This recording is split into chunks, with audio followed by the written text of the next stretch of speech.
apresentar o seminário da disciplina Tópicos em Princípios de Conservação de Alimentos, cujo tema é Conservantes Químicos. Este trabalho será apresentado por Eduardo, Nice e Vanessa. Os conservantes químicos são aquelas substâncias que se adicionam com o propósito de evitar contaminações e alterações dos alimentos.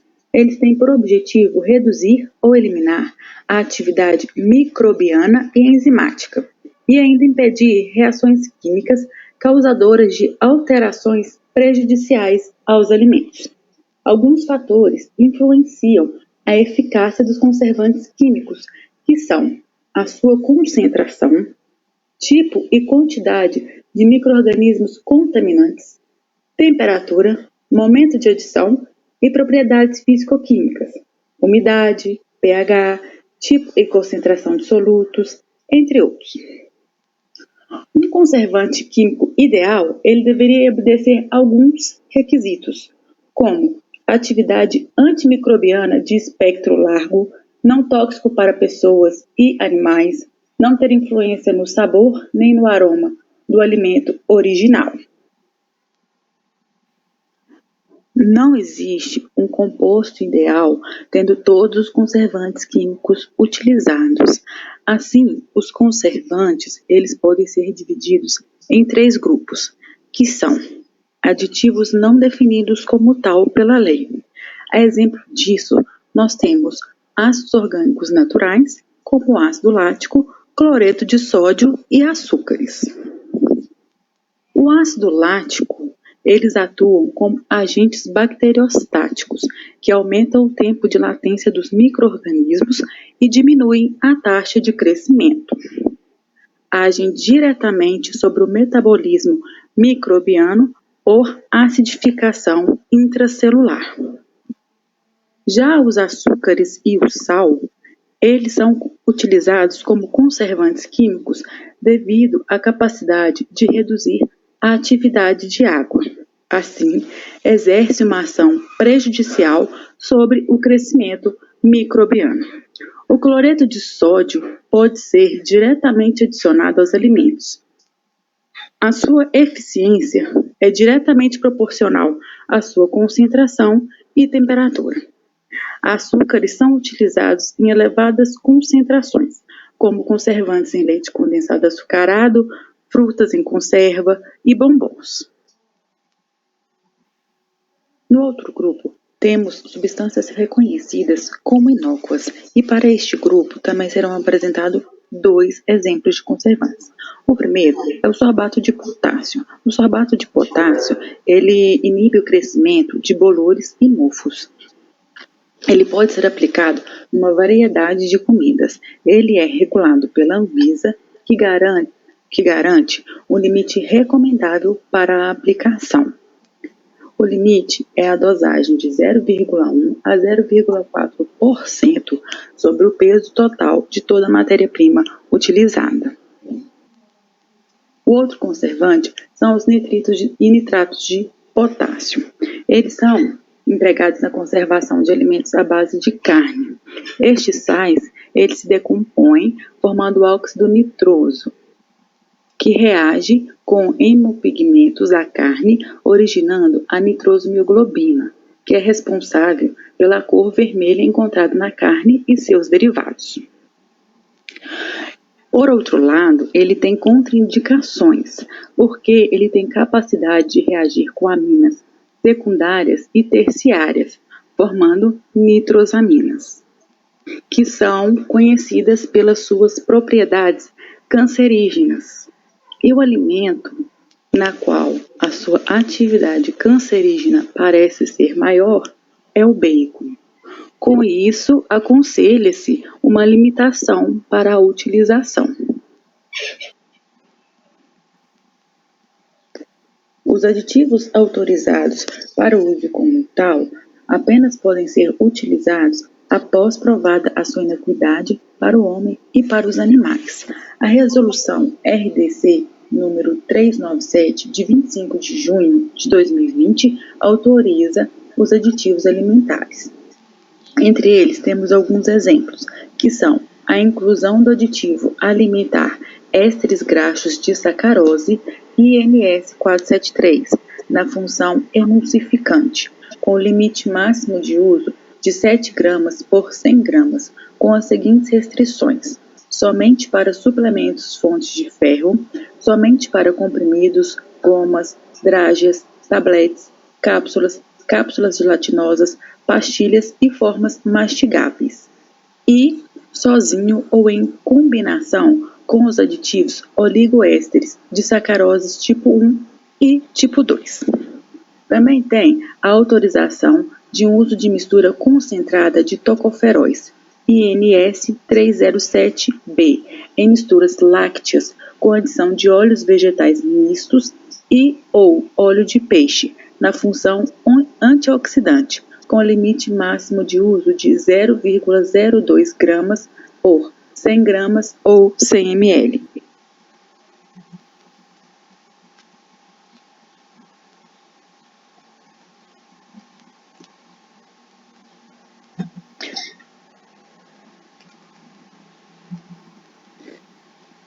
Consideram-se corantes alimentares aquelas substâncias que alteram ou reforçam a cor de um produto alimentar. Os corantes utilizados na indústria podem ser de origem natural, orgânicos ou inorgânicos ou sintéticos.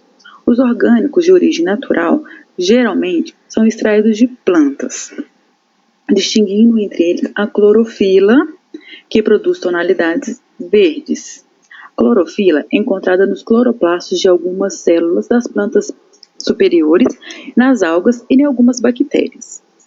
A espirulina são algas altamente proteicas com cerca de 71% de proteína e elas possuem todos os aminoácidos. Então, além de ser um corante, ela é nutritivo. Os carotenoides também existem em muitas plantas. A longa cadeia de átomos de carbono com ligações duplas alternadas proporciona rigidez à molécula. Outra consequência desta particular estrutura é a cor laranja conferida por essa molécula aos produtos que é componente. Apesar da existência do caroteno nas cenouras, não é essa molécula que lhes confere a cor, mas sim uma forma oxidada do caroteno.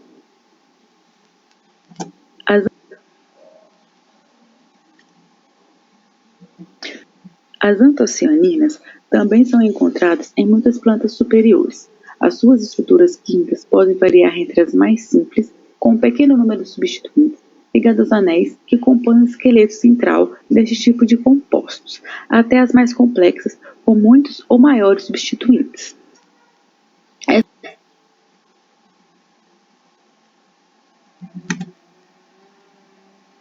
As indústrias alimentares possuem dificuldades inerentes à extração e purificação de corantes naturais. Com isso, recorre-se frequentemente à produção de moléculas sintéticas que possam substituir. São conhecidos atualmente cerca de 3.000 corantes artificiais, sendo que apenas 10% são utilizados na alimentação.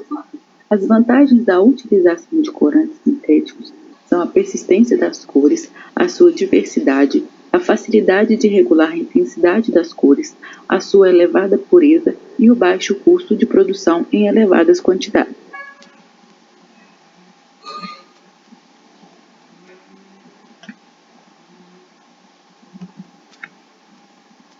Os estabilizantes são aditivos utilizados para a melhoria das características físicas dos alimentos. São substâncias que impedem alterações químicas dos alimentos, inibindo as reações químicas, visando a manutenção do equilíbrio.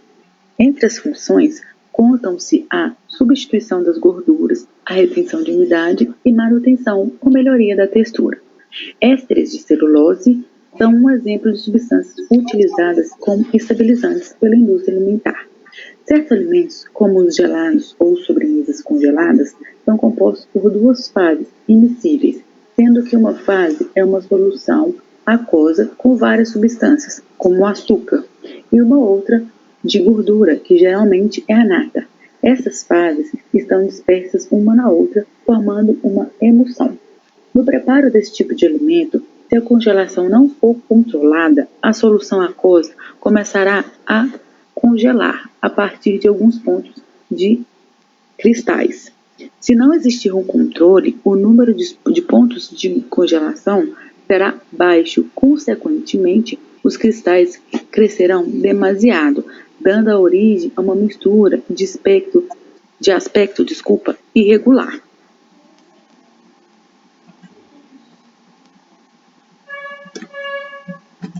Um aditivo de grande importância na indústria de alimentos são os emulsificantes, que têm como função principal produzir e estabilizar emulsões.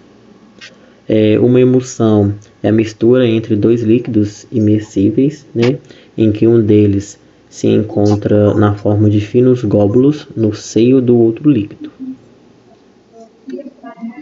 Dessa maneira, os emulsificantes são utilizados para manter uma dispersão uniforme de um líquido em outro, como por exemplo a água e o óleo, né, estando entre os mais utilizados tipos de aditivos alimentícios. Os emulsificantes de grau alimentício são geralmente formados por ésteres compostos de um final hidrófilo, que é a água, e um final lipofílico, que é a gordura. Existem várias famílias de emulsificantes de grau alimentício, os quais podem ser classificados em mono e diglicerídeos. Os emulsificantes podem ser de natureza química ou física.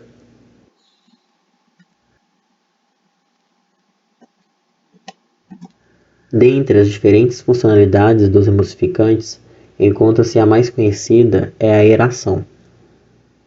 A aeração e a manutenção da espuma formada são importantes propriedades em produtos nos quais se deseja um ganho de volume, devido à sua incorporação de ar durante o processamento. A espuma ela é formada através da incorporação do ar em um sistema alimentício contendo água.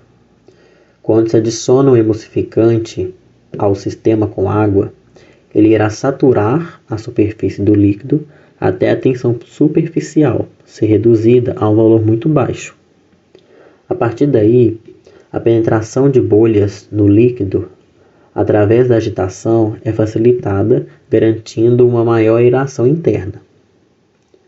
As moléculas do emulsificante presente, dentro do líquido terão sua porção lipofílica orientada para as bolhas de ar e a porção hidrofílica será orientada externamente para o meio contínuo, que é a água. Isso fará com que a estabilização da espuma seja formada, garantindo maior aeração interna do produto. Existem exemplos de alimentos processados que são emulsões, incluem um creme de leite, uma linguiça, uma salsicha, sorvetes, bolos, entre outros. Outra função importante dos emulsificantes é a sua utilização como blends, que é uma mistura, né? É muito comum, né, na indústria alimentícia. É um processo que consiste no uso de 2 ou 3 componentes emulsificantes para alcançar funcionalidades múltiplas. É uma emulsão, por exemplo, de bolo ou de sorvete, né, onde a aeração para produzir alto volume, a estabilização de espuma, a maciez e retenção da umidade são alcançados usando uma mistura de emulsificantes, que é conhecido como blends.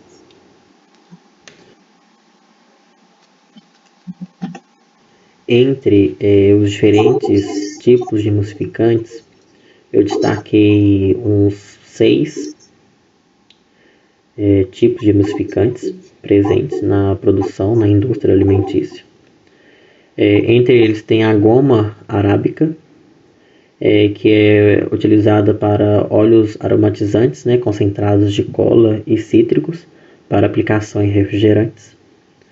O alginato de cálcio, que é utilizado para a produção de sorvetes. O agar-agar, que é utilizado para a produção de doces e confeitaria. A pectina, que é utilizado para produções de geleias. A celulose e a lecitina, A lecetina é um emulsificante natural, né, que representa uma variedade de fontes, formatos e funcionalidades. Ela, tecnicamente, pode ser obtida da gema do ovo e de diversas fontes de óleos vegetais, mas é mais comum ser encontrada em soja, em virtude da sua disponibilidade e propriedades emulsificantes. A lecitina é formada por uma mescla de fosfolipídios, triglicerídeos e glicolipídios, carboidratos, pigmentos, carotenoides e outros micro-organismos. E ela tem sido aplicada em diversas propriedades emulsificantes, pois ela é relacionada à molhabilidade e dispersibilidade do alimento.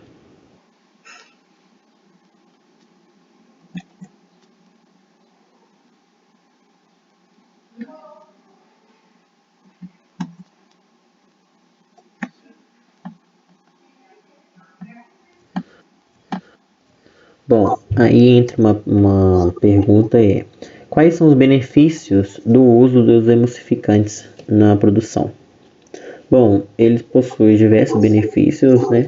Mas alguns dos principais benefícios dos emulsificantes são que ele proporciona maior validade do produto, como pão e bolo. Ele tem uma substituição parcial ou total da gordura da fórmula. Melhora a distribuição da gordura utilizada e interage com o glúten, resultando em um maior volume e melhor estrutura final do produto.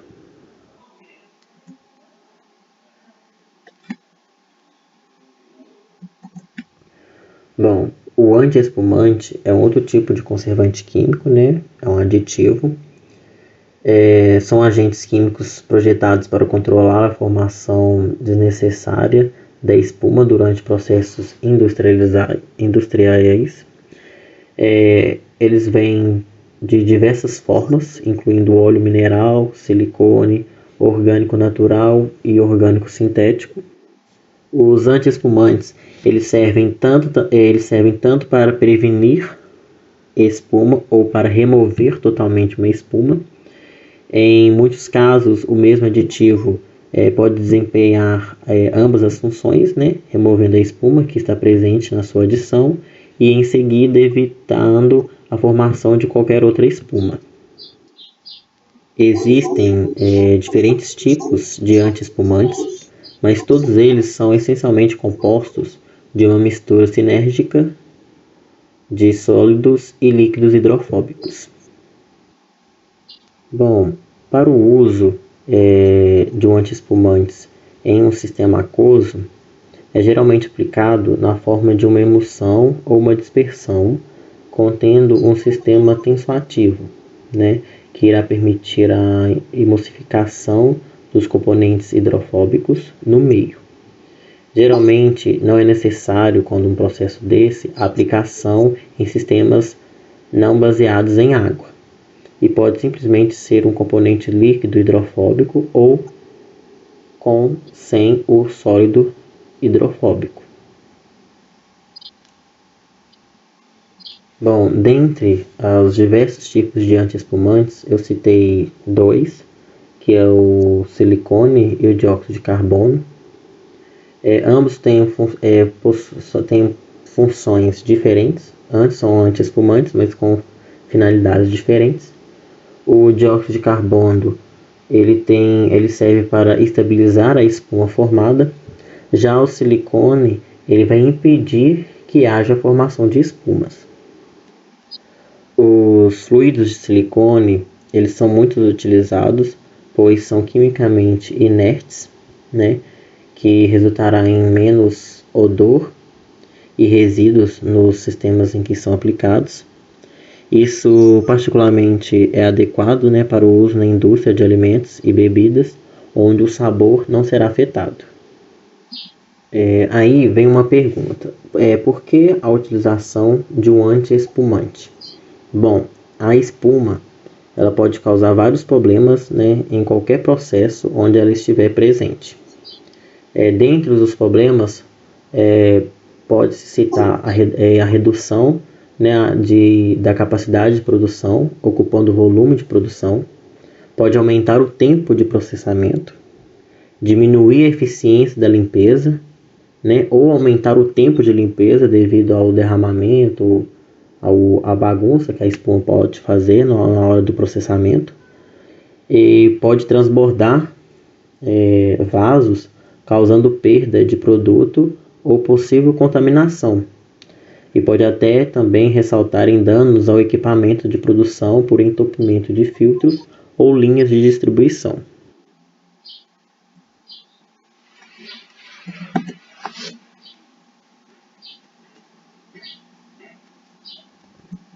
Bom, algumas das aplicações de antiespumantes podem ser utilizadas na indústria do etanol e açúcar de cana, na fermentação e na produção da cervejaria, né, onde você vai controlar uma cerveja se você quer ela com muita espuma ou se você quer uma cerveja com menos quantidade de espuma.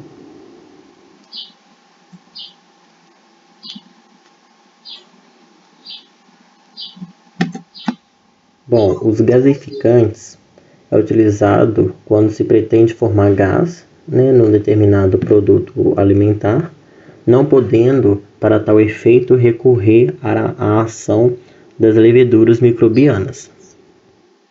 Os gasificantes são compostos químicos, como fosfatos, carbonatos ou sulfatos, que produzem dióxido de carbono gasoso, de modo semelhante ao das leveduras que são substituídas. A escolha entre os diversos compostos possíveis dependem essencialmente da velocidade de liberação de gás que se deseja no determinado produto, né? E o principal componente gasificante utilizado é o fosfato de cálcio monobásico hidratado, né? Ele é o mais utilizado e tem um efeito mais rápido, vulgar constituinte dos fermentos caseiros, né? Ele é encontrado comumente em fermentos caseiros. Também são utilizados frequentemente como fermentos químicos a mistura de disfosfato com carbonato de sódio. Bom, agora vamos abordar sobre um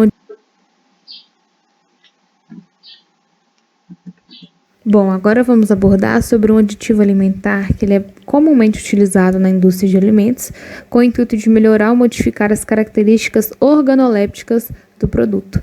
São essas substâncias os adocicantes, né?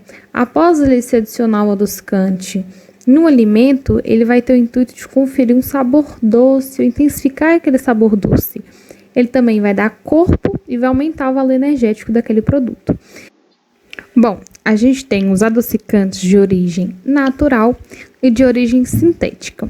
Os adocicantes de origem natural são eles, né, como por exemplo a maltose, sacarose e lactose.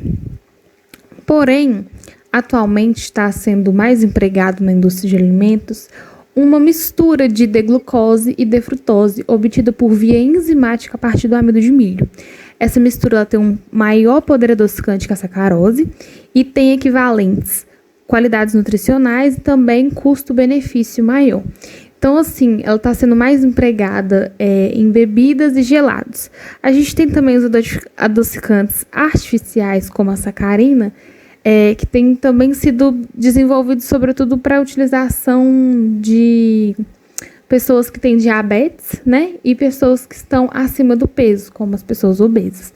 Então, para quem consome açúcar em excesso, né? Que é de forma prejudicial para o organismo. Então, assim, esses compostos sintéticos, eles não têm qualquer valor nutricional, né? Porque eles não são aproveitados pelo nosso organismo. Mas a sua ação, ela limita a estimular os mesmos sensores da língua que são estimulados pelos açúcares. Então, dá uma sensação muito mais intensa de doçura que é proporcionada pelos adocicantes naturais. Os agentes espessantes e gelificantes são muitas vezes tratados em conjunto, né? Pois a maioria das substâncias utilizadas para aumentar a viscosidade dos alimentos podem também provocar a formação de géis. Então, esse tipo de substância, elas são utilizadas na indústria de alimentos há muito tempo, como, por exemplo, a amido de milho, né? E a gelatina. O amido, ele vai ser caracterizado como um bom espessante, né? Pois ele vai fazer com que o produto ele vai obter aquela consistência viscosa.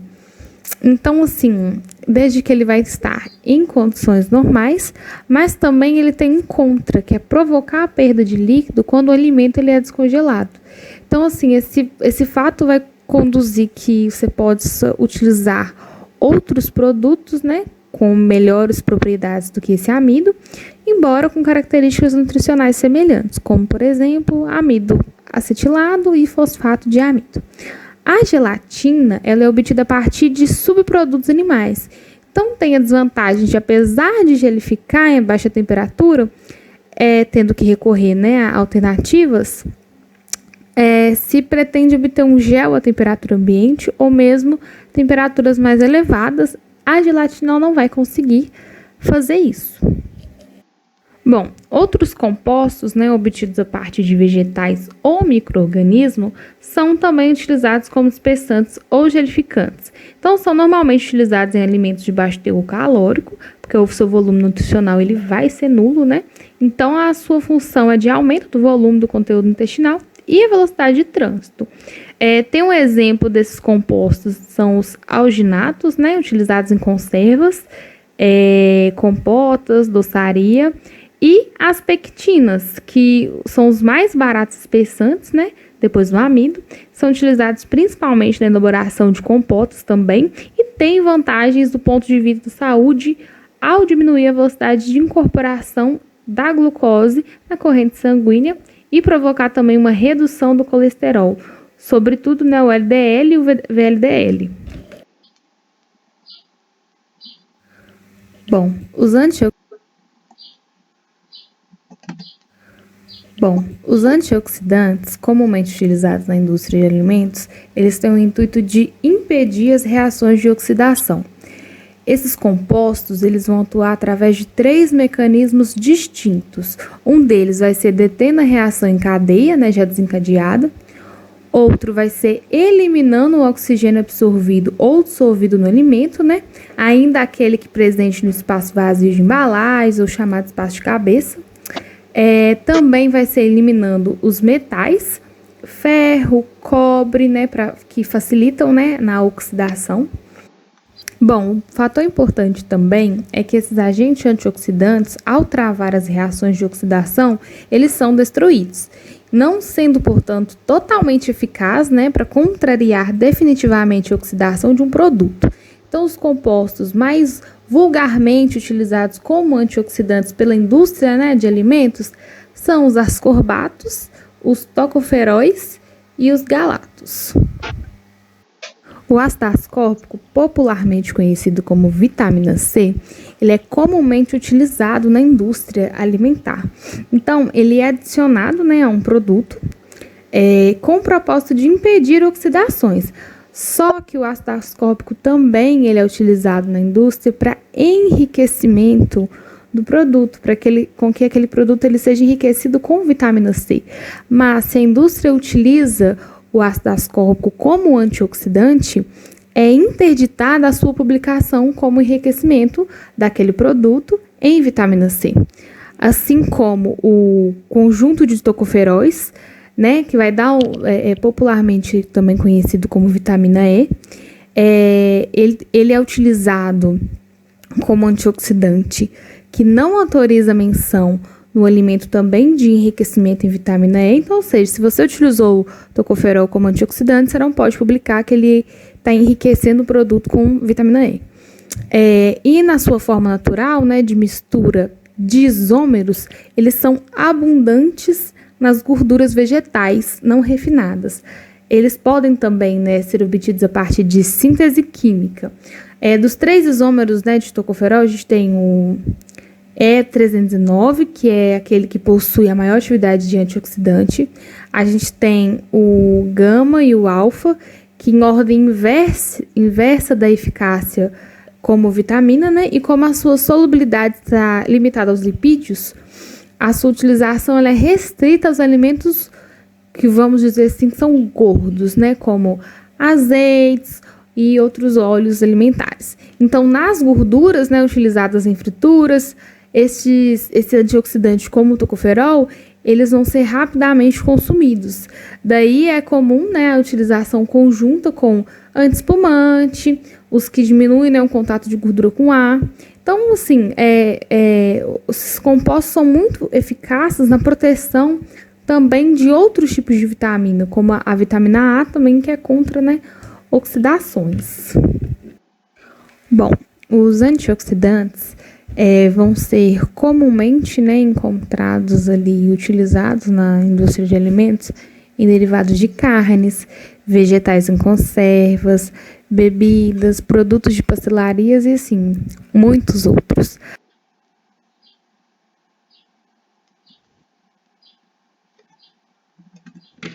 Bom, nós trouxemos um artigo como notícia de 2020, tem como tema propriedades fisicoquímicas de suco verde e efeito da estabilização de emulsificantes naturais. Para promover a estabilidade deste suco verde, foram avaliados o gel de sementes de chia e o biosurfactante de arronha lipolítica. Eles denominaram como YBio, dois bioemulsificantes naturais. Para a produção do suco, os componentes usados foram o abacaxi, cenoura, a laranja doce, a couve, hortelã, gengibre e pepino. O gel de chia ele foi extraído de 1 ml de chia para 30 ml de água. Eles produziram o gel da chia. Já o YBio ele foi produzido do suco de maçã e caju, ambos naturais, fermentados a 72 horas. E um terceiro bioemulsificante utilizado foi a goma xantana. Porém, esta estava presente no suco de caixinha, né, que é um suco industrializado, da marca Total Detox Vita Drink sabor limão.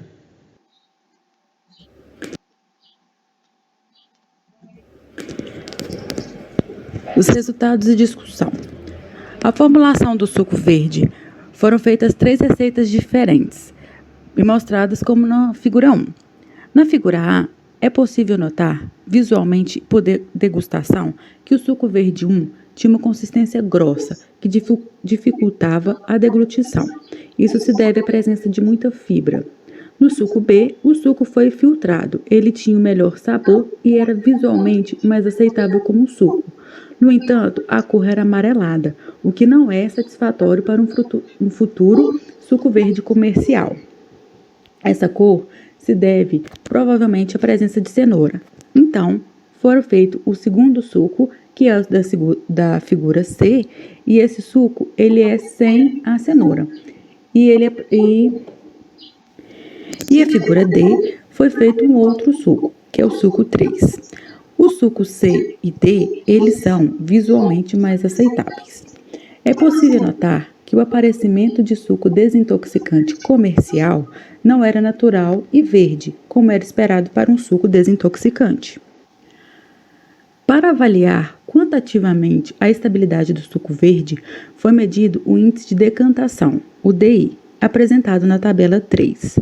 É possível observar que para o gel de chia, quanto maior a concentração, maior o DI do suco verde. Embora a eficiência e produção do gel de chia tenha sido baixa, foi o melhor bioemulsificador testado.